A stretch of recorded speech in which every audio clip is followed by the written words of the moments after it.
istri yang paling dicintai oleh Rasul Shallallahu Alaihi Wasallam. Dan manaqib dari Sayyidatuna Aisyah sangat banyak. Beliau langsung mendapatkan pensucian dari Allah Subhanahu wa Ta'ala.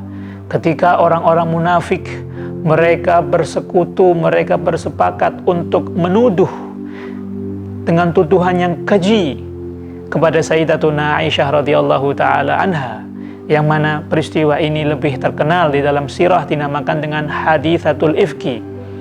Maka Allah Subhanahu wa Ta'ala lah yang menjelaskan dengan firman-Nya di dalam Al-Quran, sehingga diabadikan oleh Allah Subhanahu wa Ta'ala dalam Al-Quran tentang kesucian dan kebersihan Sayyidatuna Aisyah binti Abi Bakar Siddiq radhiyallahu ta'ala anha. Istri yang kedua dari 9 istri Nabi Muhammad sallallahu alaihi wasallam adalah Sayyidatuna Hafsah binti Umar ibn al-Khattab radhiyallahu ta'ala anhuma. Sayyidatuna Hafsah sebelum dinikahi oleh Rasul sallallahu alaihi wasallam, beliau terlebih dahulu nikah atau kawin dengan seorang sahabat yang bernama Khunais bin Hudzafah As-Sahmi. Kemudian suami beliau meninggal. Setelah meninggal, beliau menjadi seorang janda. Maka Rasul sallallahu alaihi wasallam mengawini Sayyidatuna Hafsah setelah peristiwa perang Uhud pada tahun 3 dari Hijrah. Adapun istri baginda Nabi Muhammad sallallahu alaihi wasallam yang ketiga adalah Sayyidatuna Saudah binti Zam'ah. Beliau dikawin atau dinikahi oleh Rasul sallallahu alaihi wasallam setelah meninggalnya Sayyidatuna Khadijah al-Kubra radhiyallahu taala anha. Yang keempat dari 9 istri-istri Nabi Muhammad sallallahu alaihi wasallam adalah Sayyidatuna Safiyah binti Huyai bin Akhtab, yang mana Safiyah ini adalah putri dari pemimpin atau tokoh Yahudi Bani Nadir. Ketika terjadi Ghazwatu Bani Nadir, perang Bani Nadir, maka Rasulullah sallallahu alaihi wasallam diberikan kemenangan oleh Allah Subhanahu wa taala dan beliau mendapatkan ghanimah dan tawanan-tawanan perang. Di antara yang ditawan oleh pasukan Rasul sallallahu alaihi wasallam adalah Sayyidatuna Safiyah. Kemudian oleh Rasul sallallahu alaihi wasallam Sayyidatuna Safiyah ini dimerdekakan dan dikawin oleh Rasul sallallahu alaihi wasallam. Dan sebagai maharnya adalah dimerdekakannya, dibebaskannya Sayyidatuna Safiyah dari perbudakan. Kemudian setelah Sayyidatuna Safiyah dimerdekakan dan dikawin oleh Rasul sallallahu alaihi wasallam, maka banyak dari kaum-kaumnya yang ikut masuk ke dalam agama Rasul sallallahu alaihi wasallam. Yang kelima, termasuk dari 9 istri Nabi Muhammad sallallahu alaihi wasallam adalah Maimunah bintil Harith. Dan ini yang tadi kita katakan, beliau adalah saudari dari Zainab binti Khuzaimah, saudari dari ibu. Adapun Sayyidatuna Maimunah bintil Haris adalah istri yang terakhir kali dikawin oleh Rasul sallallahu alaihi wasallam. Dan beliau juga istri yang paling terakhir meninggalnya dari istri-istri yang lain. Yang keenam adalah Sayyidatuna Ramlah binti Abi Sufyan bin Harb, atau yang lebih terkenal dengan kunyahnya Ummu Habibah. Sayyidatuna Ramlah sebelum dikawin oleh Rasul sallallahu alaihi wasallam, beliau dinikahi terlebih dahulu oleh Ubaidillah bin Jahash. Kemudian keduanya masuk Islam dan hijrah ke Habasyah. Akan tetapi ketika mereka berdua sampai di Habasyah, Ubaidillah bin Jahash ini tanassar, masuk agama Nasrani di Habasyah. kemudian meninggal di sana. Maka menjadilah Romlah ini, Sayyidatuna Romlah binti Abi Sufyan, menjadi seorang janda, kemudian dikawin oleh Rasul Shallallahu Alaihi Wasallam. Yang ketujuh adalah Sayyidatuna Ummu Salamah binti Abi Umayyah ibn Mughirah al-Makhzumi.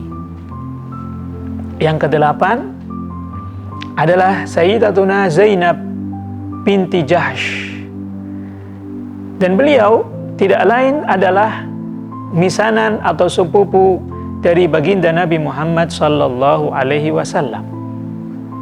Sayyidatuna Zainab binti Jahsh sebelum dinikahi oleh Rasul sallallahu alaihi wasallam, beliau terlebih dahulu kawin dengan Zaid bin Harithah, yang mana Zaid bin Harithah ini adalah budak dari Nabi Muhammad sallallahu alaihi wasallam, atau mantan budak dari baginda Nabi Muhammad sallallahu alaihi wasallam. Kemudian setelah itu Allah Subhanahu wa taala yang langsung mengawinkan Sayyidatuna Zainab dengan Rasulullah sallallahu alaihi wasallam. Dan kisah ini diabadikan oleh Allah Subhanahu wa taala di dalam Al-Qur'an. Allah Subhanahu wa taala berfirman, "Falamma qada Zaidun minha watara zawwajnakaha." Ketika Zaid sudah menyelesaikan hajatnya, sudah selesai hubungan suami istri antara Zaid dengan Zainab binti Jahsh, selesai diceraikan, kemudian selesai masa iddahnya, zawwajnakaha, kami menikahkan engkau wahai Muhammad dengan Zainab binti Jahsh. Maka ini merupakan sebuah kemuliaan dan keistimewaan yang dimiliki oleh Sayyidatuna Zainab binti Jahsh, dan beliau juga berbangga di hadapan istri-istri Nabi Muhammad SAW yang lainnya, sehingga beliau mengatakan, akulah satu-satunya istri Nabi Muhammad SAW yang langsung dinikahkan oleh Allah Subhanahu wa taala min fawqi sab'i samawat. Kemudian Zainab binti Jahsh adalah termasuk istri Nabi Muhammad SAW yang pertama kali meninggal setelah wafatnya Rasul SAW. Jadi di antara istri-istri Nabi Muhammad SAW yang ada 9 ini, yang pertama kali menyusul Rasul SAW adalah Sayyidatuna Zainab binti Jahsh radhiyallahu taala anha. Yang kesembilan adalah Sayyidatuna Juwairiyah bintil Haris Al-Khuza'iyah. Dan inilah kesembilan nama-nama pendamping Nabi Muhammad sallallahu alaihi wasallam. Nama-nama perempuan yang dipilih oleh Allah Subhanahu wa taala dari sekian banyak perempuan yang ada di muka bumi ini. 9 nama perempuan yang mendapatkan keistimewaan dari Allah Subhanahu wa taala untuk menjadi ummahatul mu'minin, ibu dari orang-orang yang beriman. Musyahidin al-kiram, pemirsa Dalwa TV yang dirahmati Allah Subhanahu wa taala. Sekarang kita akan membahas kenapa Rasul sallallahu alaihi wasallam boleh menikah lebih dari 4. Sedangkan kita tahu bahwasanya seorang yang beriman, seorang muslim laki-laki dibolehkan oleh syariat untuk kawin lebih dari 1, boleh 2, boleh 3, dan boleh 4. Batas maksimalnya adalah 4. Allah Subhanahu wa taala berfirman di dalam Al-Qur'an, di dalam surat An-Nisa, "Fankihu ma tabalakum minan nisa'i mathna wa thulatha wa ruba'." Nikahilah wahai orang yang beriman apa yang kalian sukai daripada perempuan, baik itu 2 atau 3 atau 4. Maka batas maksimal bagi seorang laki-laki muslim adalah menikahi 4 orang perempuan. Tetapi baginda Nabi Muhammad sallallahu alaihi wasallam, beliau mendapatkan khususiyah. Beliau mendapatkan keistimewaan dari Allah Subhanahu wa Ta'ala untuk menikah lebih dari 4. Bahkan beliau juga mendapatkan keistimewaan atau khususnya dari Allah Subhanahu wa Ta'ala, boleh melaksanakan pernikahan tanpa wali dan tanpa syahid. Di dalam Al-Quran Allah Subhanahu wa Ta'ala berfirman, wa mar'atan mu'minatan iwahabat nafsaha lin nabi in aradan nabiyyu ayyastankihaha khalisatan laka min dunil mu'minin. Dan perempuan yang beriman jika menghibahkan dirinya, memasrahkan dirinya kepada Nabi, kemudian Nabi juga ingin menikahinya, maka boleh bagi Nabi Muhammad SAW untuk mengawininya, untuk menikahinya. Dan ini khusus untuk engkau wahai Rasul, bukan untuk orang-orang yang beriman yang lainnya. Maka dari ayat ini bisa diambil sebuah kesimpulan bahwasanya Rasul SAW mendapatkan kekhususan dari Allah Subhanahu wa Ta'ala, boleh menikah tanpa syahid dan tanpa wali.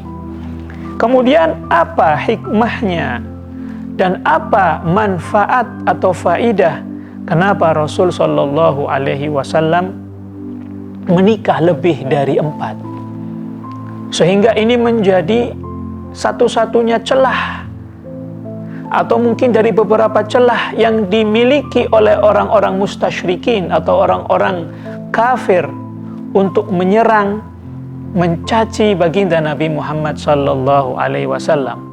Sehingga ketika mereka mengetahui bahwasanya baginda Nabi Muhammad sallallahu alaihi wasallam kawin dengan perempuan yang banyak, lebih dari 4, mereka seakan-akan mendapatkan angin segar untuk mencaci, untuk menghina, untuk membuli Rasul sallallahu alaihi wasallam, sehingga mereka mengatakan bahwa Nabi Muhammad adalah seorang laki-laki yang penuh dengan syahwat, seorang laki-laki yang pengin dan senang kawin dan lain sebagainya. Sebuah ucapan yang tidak pantas untuk diucapkan kepada baginda Nabi Muhammad sallallahu alaihi wasallam. Maka sesungguhnya apa yang dilakukan oleh Rasul sallallahu alaihi wasallam dan apa yang diucapkan oleh Rasul sallallahu alaihi wasallam tidak berdasarkan dengan hawa nafsunya. Apa yang diucapkan oleh Rasul sallallahu alaihi wasallam dan apa yang dilakukan oleh Rasul sallallahu alaihi wasallam semata-mata adalah wahyu dari Allah Subhanahu wa Ta'ala. Allah Subhanahu wa Ta'ala berfirman, "Wa ma yantiqu 'anil hawa in huwa illa wahyun yuha." Maka di antara faidah atau hikmah kenapa Rasul sallallahu alaihi wasallam kawin lebih daripada 4, kita tahu dari 9 istrinya Nabi Muhammad SAW yang perawan hanya satu saja, yaitu Sayyidatuna Aisyah. Selainnya mereka adalah janda. Maka dengan Nabi Muhammad SAW mengawininya, maka Rasulullah SAW telah menanggung nafkahnya, telah memberikan keamanan bagi anak-anaknya. Coba jika dibiarkan, kasihan janda harus menanggung nafkah anak-anaknya dan lain sebagainya, sudah tidak punya suami. Tetapi dengan dinikahi oleh Rasulullah SAW, maka mereka kehidupannya dijamin dan dijaga dan ditanggung oleh Rasulullah SAW. Yang kedua, karena Rasulullah SAW ingin mempunyai hubungan yang erat dengan para sahabatnya, bahkan dengan para pemuka-pemuka kaum, sehingga kita tahu tadi bahwasanya Rasulullah SAW kawin dengan Sayyidatuna Sofiyah, yang mana beliau adalah anak dari pemuka atau tokoh Yahudi Bani Nadir. Sehingga ketika Rasulullah SAW sudah menikahi dengan putrinya, mudah bagi Rasulullah SAW untuk menyebarkan dakwahnya, mudah bagi Rasulullah SAW untuk melaksanakan dakwahnya, mengajarkan agama ini kepada kaum-kaum yang lain, karena anak atau putri dari pemimpin mereka sudah masuk Islam. Kemudian yang ketiga, termasuk daripada hikmah kenapa Rasulullah SAW kawin lebih daripada 4, karena merekalah adalah perempuan-perempuan yang dipilih oleh Allah Subhanahu wa Ta'ala untuk menjelaskan bagaimana sisi hidup Rasulullah SAW. Maka dari merekalah kita bisa belajar agama Islam. Maka dari merekalah kita mengetahui hukum-hukum syariat, lebih khususnya yang berhubungan dengan rumah tangga, bagaimana hubungan Rasulullah SAW di rumah, bagaimana hubungan Rasulullah SAW dengan istri-istrinya dan anak-anaknya, apa yang dilakukan oleh Rasulullah SAW di rumahnya. Bahkan dari mereka lah ummahatul mukminin kita bisa belajar bagaimana hukumnya haid, hukumnya nifas, hukumnya wiladah dan lain sebagainya. Maka masih banyak lagi hikmah-hikmah dan faidah-faidah kenapa Rasulullah SAW menikah lebih dari 4. Dan satu pertanyaan lagi, bagi mereka yang membuli atau mencela atau menghina Rasulullah SAW, yang mengatakan bahwa Rasulullah SAW adalah laki-laki yang besar nafsunya, kita katakan, kapan Rasulullah SAW mempunyai waktu yang luang? Kapan Rasulullah SAW mempunyai waktu yang banyak untuk bersenang-senang dengan istrinya? Padahal kita tahu Rasulullah SAW waktunya penuh dengan dakwah, bahkan penuh dengan peperangan. Kita tahu Rasulullah SAW mempunyai 48 ghazwah. Beliau hadir di dalam 48 peperangan. Beliau juga mempunyai sariyah, peperangan-peperangan yang beliau utus, yang beliau kirimkan pasukan daripada sahabatnya untuk melawan orang-orang kafir dan orang-orang musyrik.